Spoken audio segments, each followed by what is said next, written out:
Hi, everybody. Welcome to Better Connecticut on this Wednesday, the day of the super moon, the lunar eclipse. And Kara said we belong on the set of Nantucket television. What are we? I don't know. We showed up today. It looks like today, we're ready in the Preppy RS catalog. Get us the mint juleps, and we are set to go, Kara. Kara, I want you to stop snuggling with your chicken. To which our director said, huh? So the story is... people are getting more backyard chickens. In fact, I know our neighbors have them, and they're so kind to sometimes bring us really fresh eggs.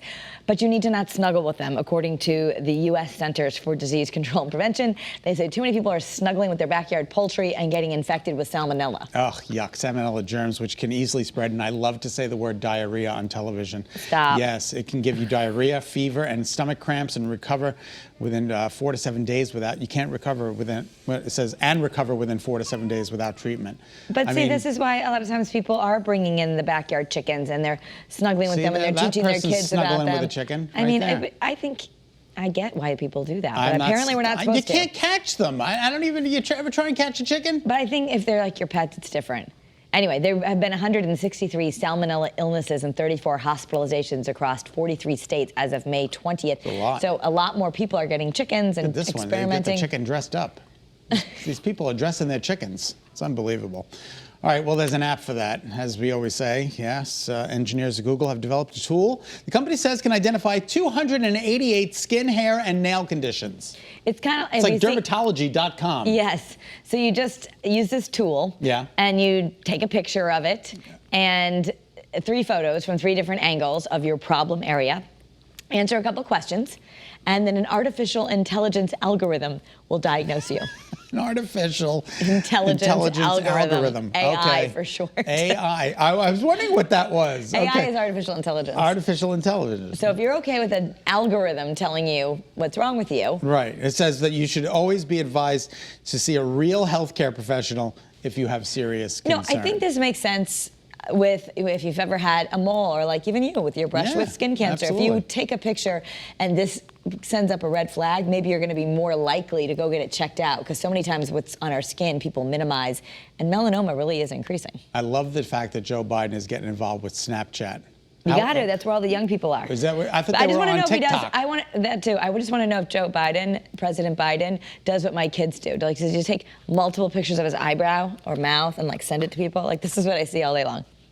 What's up with that? I don't know. Your necklace is hitting your chain. Sorry. Oh, I thought it was my eyebrow. No, it's it's definitely not your eyebrow. So the kids do this?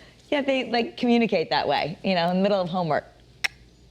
Why is that a thing? Why do you just send an eyebrow? I don't get it. Okay. But anyway, there's a social media platform that has now been launched, and it has this augmented reality, and it mimics a call. AR instead of AI. Yeah. AR, augmented reality. So it mimics a call with President Joe Biden. I'd love this. And then or this is all to get Kamala people Harris, you can get. Yep. Or Dr. Fauci. Dr. Fauci. It's all to encourage people to get vaccinated. This is terrific, right? So imagine getting a fake phone call from Dr. Fauci or Joe Biden. I think that's wonderful. I'd love to speak to Joe. Now, like Jeremy on The People, will Joe Biden talk back to you? I don't really know. I don't think so. It's kind of like when we say something to Jeremy, he doesn't usually talk back to us. Jeremy doesn't talk back to us. It's very upsetting to me. All right, so you're into this, the big lunar eclipse. It was a big lunar eclipse. I'm sorry we couldn't really see it from where we were last night, although the moon, we went out to get ice cream in West Hartford Center last night because it was so pretty. Huh? Is that on the cleanse? I'm off the detox, but I'm still eating pretty well. Anyway, this is it. This is it. By the way, I got dairy-free vegan ice cream. So okay, I just want to make sure. Anyway, but this was out in Griffith Park, so you had a better chance of seeing this out on the Pacific coast or in Asia. Griffith Park is by the sign, the Hollywood sign, right? But do you know, you're a meteorologist, so you must know. I had to look it up. What exactly is a lunar eclipse? Well, it's when the shadow from the sun blocks the moon. Right, so the sun and the moon are exactly at the same height, and the Earth is blocking it. And when it's even more powerful because it was a supermoon. Supermoon. So it meant that it was at the perigee. The perigee. Kara looked it up during the noon show yesterday. I felt like I was a very smart scientist reading Science Today. Anyway, so that was the beautiful stuff to see in the sky. If you pay attention to what it could mean, we could all be really moody and things can be intense today. So be careful. Be careful. Be careful out there. Don't sign any contracts or do anything like that. That's Mercury in retrograde. Mercury might be in retrograde. That's on the 29th. Is that coming? Yeah. Oh, no. All right, Lego has just revealed its largest set ever, a world map. It includes 11,000 pieces. Could you imagine putting 11,000 pieces together? But how cool is this? Look at this world map. And you know what? It's $250, which isn't inexpensive. I don't think that. But for right. Lego sets, where a lot of the smaller ones are more. So the whole world map. I don't think I could do this, but how accomplished would you feel if you could? Unbelievable. It's 2 feet by 3 feet. It has height to it. Map is more than 2 feet high and 3 feet wide. And it comes with little pins that you can put in, like where you've been on your destinations in the world. Like, you can mark it. So you can put little pins into the Lego kit, and it'll tell you where you've been. And that frame you just saw, that's a white Lego frame. Oh, it is? Yes. The whole thing is. It's everything. And you can hang it. I would hang that up. I'd feel so accomplished. Yeah, that would be something you would do once and never take apart. Ever. Ever. Just leave it like that. Absolutely.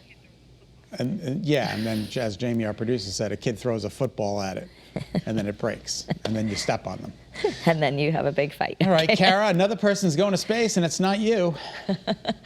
Well, it's a NASA astronaut who's retired, but she plans to head back into space. Peggy Whitson revealed that she's going to pilot a private company's mission to space. This is a Houston-based company, Axiom, and its mission is called AX-2. It's going to use SpaceX Crew Dragon capsule. So it's kind of like, I wonder if this is, retired astronauts are now going to get back into the private business. Like sometimes we have retired police officers who work for private companies after they're done.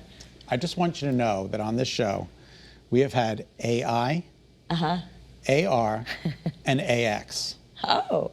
Isn't that cool? What does that mean? I don't know. It means we're in the A's today. Something like that. But she's going to fly. She's going into the sky. When is this set to go, Kara? Next year? It's going to be a full... 2022. The mission is slated to take off in 2022. Could be among the first privately funded civilian missions to space to launch from the U.S. soil. That'll be really cool. And then pretty soon we just get to go for spring break. Absolutely. Disneyland, in the meantime, is upgrading its meal options if you want to go there with a $100 sandwich, as if you don't already think that the food in the park is too expensive. Unbelievable. A $100 sandwich, but it feeds 8. Oh, okay. Yeah, so that you feel better about yourself. It's got special ham. It's rosemary ham and provolone. I don't know if it's got special food, but it feeds 8. And if you want it just for yourself, it's $15. Oh, okay. So you can get the single one, or you can get the family for 8 for $100. All right, I guess if you're feeding 8. You're feeding 8 people for $100. That's not bad. In Disney World. In Disney, will they cut it for you? I probably. I don't know. You have to chomp away at it. Unbelievable. All right, speaking of food, the highest paid celebrity chef on TV is now Guy Fieri, which we've had the opportunity to interview him. He's so cool and so nice. But the diners, drive-ins, and dive star, he signed a contract with the Food Network worth $80 million. $80 million. Now, do you remember he started with a push cart, I think, selling pretzels. Yeah. So 10 years old. Yeah. Now he's making $80 million for 3 years. So kids, dream big. $50 million raise from his previous deal. $50 million. $50 million raise. $50 million. Now, we're talking about getting a raise today coming up on our show. So I'm going to ask the consultant, how do you get a $50 million raise? Well, it's all about percentage, right? What was he making before, I wonder, but... 30. Oh, because it's 80, right? That's a big thing. Oh, wow. He got more than double. He got more Guy than double. Fieri was a good negotiator. He certainly is. All right, the nominations are out for the 2021 Daytime Emmy Awards. There are only 4 soap operas left, so obviously one of those 4 is going to win, right? Well, the late Alex Trebek is nominated for Outstanding Game Show Host, so that's really nice. And the late Larry King is up for Outstanding Informative Talk Show Host. So we've got those awards will be given.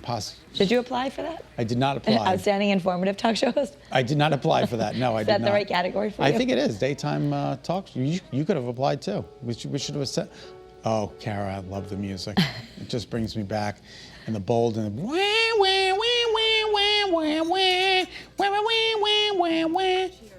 Okay, I know the music to the Bold. All right, so the top-rated daytime dramas are still The Young and the Restless and The Bold and the Beautiful, and they're both up for Outstanding Drama and Series. Kara and I are both addicted to them.